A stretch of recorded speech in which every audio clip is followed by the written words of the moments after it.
and we are going to be getting into this right away. The map will be Shakuras Plateau. A lot is on the line. Only one can move on. Who will it be? We're going to find out soon here at BlizzCon 2011. Make some noise, guys.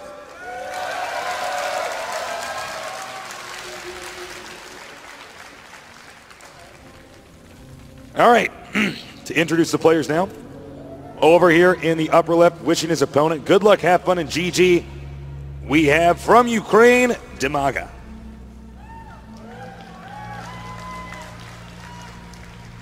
That was like an unsure chair. We needed like one person to do it, and then everybody else got brave enough.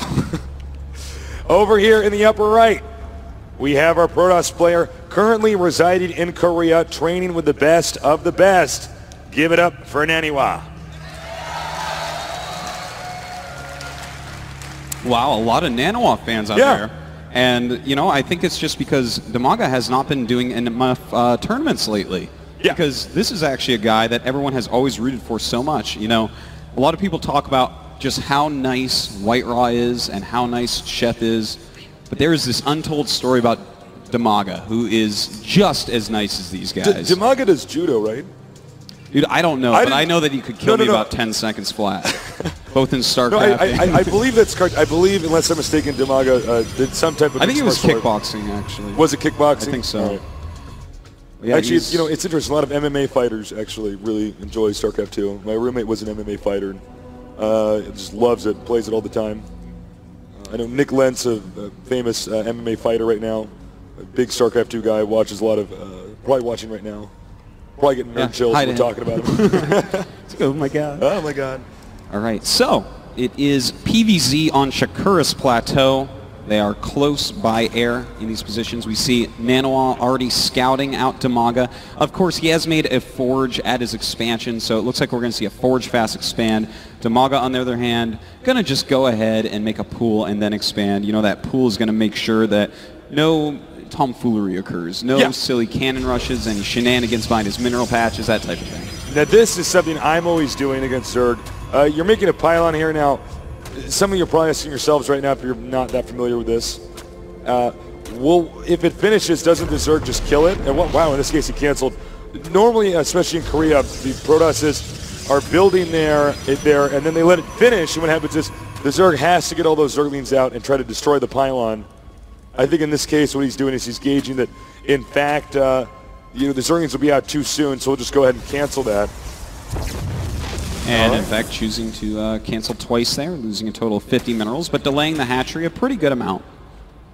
And you know, when you delay that Zerg hatchery, it is really, it's annoying. It messes up with the rhythm of the game. So it's just a smart move overall. And we have a beautiful wall in there by Naniwa. You know, one thing is, sure, he lost 50 minerals instead of 100, just letting the pylon complete. But the untold story is the fact that that probe died. It had to dance around there so long, the Zerglings easily hunted it down and killed it. And now Naniwa has no scouts on the map. He has 0, nothing, zip, zilch, nada. He cannot see what Dimaga's doing. Dimaga could cancel that hatchery right now and go roaches. Naniwa has no idea. Because he lost that probe to save those 50 minerals, which the probe was worth anyways. And in scouting intel, I don't think the strategy was worth it, actually. I would have let the pylon finish and go ahead and hide. Now, we have a double expander. This is very StarCraft 1-esque. Just, you know, the Protoss takes 2 bases, and basically when you see a situation like that, what you want to do as a Zerg is take 2, because Zerg always wants to be ahead. If you're even on bases for a long period of time, you're going to be in trouble. Yeah, you're absolutely going to be behind. Zerg is the swarming race. You have to have more bases, more units, more everything, because they're weaker on a 1-to-1 basis against Protoss units. So as you can see, the Zerglings right now controlling the Xel'Naga watchtowers here. It's going to be a tough situation. If this probe, though, can get all the way over to this expansion and spot this, that'll be huge. And he is going to get it. That is very well done by Naniwa, and that's a lot of intel right there. Just to know that there is, in fact, a third base, it's almost done. That tells him everything. That says, okay, my opponent doesn't really have much gas right now. He doesn't have any real tech. He has just gone directly for an economy build. So we're going to have to see what Naniwa wants to actually do against this. And it looks like it's going to be a mass gateway timing. This might be one of those 6 or 7 gates where he walks out with a lot of zealots, a lot of sentries as well, because we see he's not getting additional gases at his expansion. The probe is moving up here, and he may just hide a pylon over here to warp in units for when an attack begins. Dimaga's doing a pretty good job. If we actually take a look at the vision, and you're going to look at the bottom bottom left-hand side, side of the screen here, you can see he's got a pretty good idea of what will be coming in and out of Naniwa's base. Well, that is correct. We do have 3 gates going up for Naniwa as he's chrono boosting out all of his upgrades, and that's not really committal in any way. He hasn't said, okay, I'm doing an attack. Okay, I'm doing a tech. He's just kind of staying middle of the road, keeping his probe production up, just slowly but surely building up his gateway count. So we got these sentries now moving out here, and they just want to drive this Zergling out, make it look like perhaps aggression is going to occur a little bit sooner. But this is actually pretty risky to do. Yeah, if Dimaga had randomly made a bunch of Zerglings and Speed was about to finish, those sentries would be dead right now, and Nano would be far behind. Speed actually is about to finish. And then we have 8 roaches on the way over here. And this one Zealot 3 sentry attack isn't a real attack. He's not actually going to go all the way to the 3rd base. Well, I guess actually he's going to warp and go for it anyways. Now, he's going to have to base so much of this off of actually force fielding the ramp, but I feel like he's going to way overcommit here. We will see in those eggs, we have a lot of units about to hatch. There you go, and this is bad, Tasteless. I don't know if this is actually going to end up working out. He has a few force fields left. Going to kill off this queen. Very nice force fields. But those roaches are going to come up the ramp pretty soon here. I do not see this hatchery dying. Yeah, I see a big fundamental problem in this kind of strategy. He's locked himself in here with roaches. There was no way to confirm or deny if roaches were coming at him. He needs to get vision over here to warp in more units. And, well, I don't know if he's actually going to do that. Does force field that ramp. Well done, but just making a couple more sentries and a couple more zealots. It feels like he is actually just letting all these units sit up here for a while until it's time for them to die. Eventually he can get enough sentries that he can perma force field that ramp, but, how long term is that going to be? Well, my question is, what is this guy's plan right now? What are you going to do up here? He's just stuck up in the bottom left side of the map with sentries, which are the most important unit for Protoss right now. How the hell is he going to get out of here? He basically locked himself in jail and swallowed the key. I don't know what his plan is from here. Oh, wait a minute. It is pretty dangerous. We know what his plan is now. That is indeed his plan. He's going to be going for a lot of Void Rays, and this is actually going to be pretty cool. He's forced a lot of roaches with this little attack. Yes, it is stranded. And in fact, Dimaga knows what's going on. 2 spore crawlers there. You think that's a coincidence? No, he's getting ready for this. And that is just, it's so intelligent of him. So the Void Ray is almost complete. We'll probably have 2 more Void Rays on the way here. And we do see a very nice sentry harassment here. Really hitting a lot of these things on the low ground. Very hard for Dimaga to actually see these, but he does have the Overlord, so can't constantly harass. All right, we've got the 2 Void Rays out here now. The Overseer is barely out of vision right now, but it's... Oh, excuse me, I don't know what the story with those Zealots were, but they're now coming in here getting some drones. Meanwhile, another attack over here by Naniwa. I am liking this, Tasteless. He's doing some great multitasking, force fielding off that ramp, trying to kill whatever he can, which won't be too much, and he's got to be careful. If he overuses his force fields, then he's going to lose everything up here, and some Hydras do pop out, starting to deal with some of the sentries, but there are a lot of Zealots up here.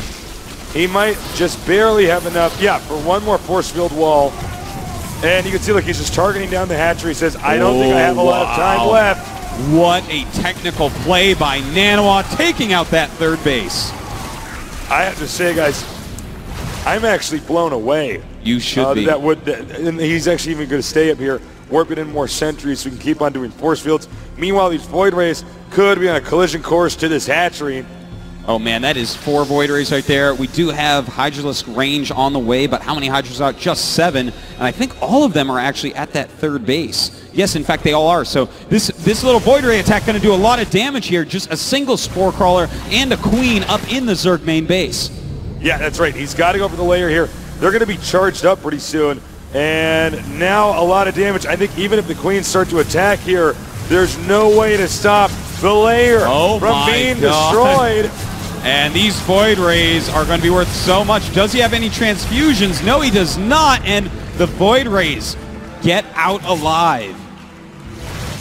This is such a weird game here. Yes, for Naniwa. Now here's the problem, though. Naniwa still doesn't have an extra base. That's right, he is still on 2 base, but things are looking pretty good for him. He's adding more gates, getting his blink upgrade. He's got 1-1 on his ground units. Of course, no upgrades on his flying units yet. And look at this beautiful mobile force here. The Hydralisks even are going to have a very hard time dealing with this. That's a lot of Hydras. Yeah, he's going to have to run. That's just too many. Be a bit too greedy. Nice, targeting down a Roach on the way out.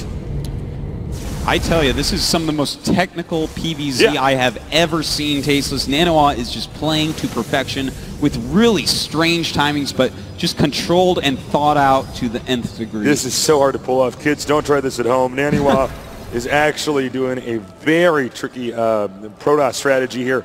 And frankly, it's one I think very few people could pull off. No, seriously, this is something that we never see really pulled off, but he's doing a great job of it. And now, another attack incoming.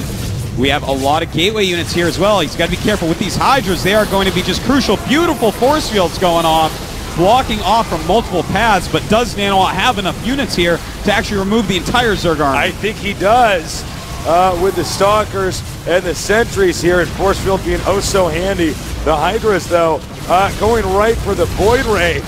We need to have more Protoss units warped in over here. I don't know what the story is here.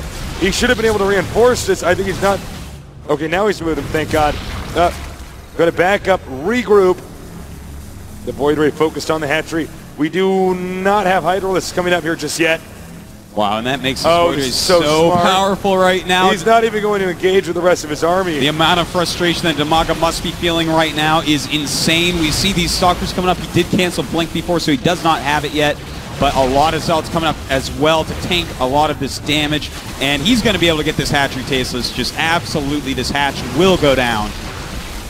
And the hatchery solo, I give it not more than 5 more seconds before it is targeted down here.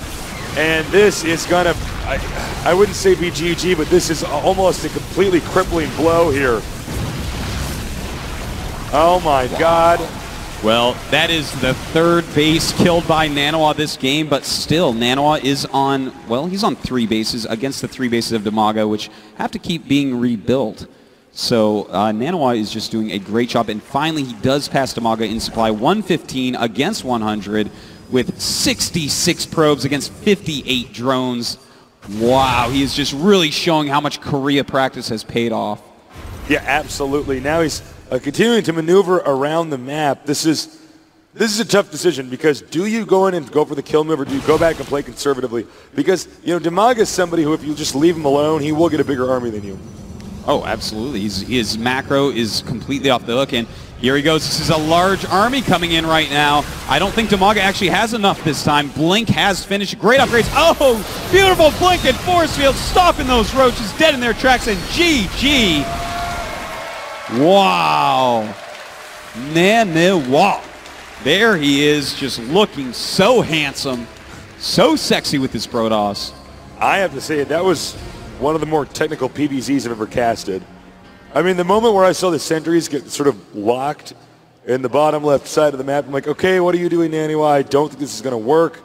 It was a pretty surprising situation, but he made it work. He, first of all, managed to use the force fields to keep himself alive on the big ramp as well as the small ramp, and then, of course, getting those Void Rays out. I think that although he knew, Dimaga knew Void Rays were coming, I don't think he knew that there was 2 starports. He probably thought there was just 1.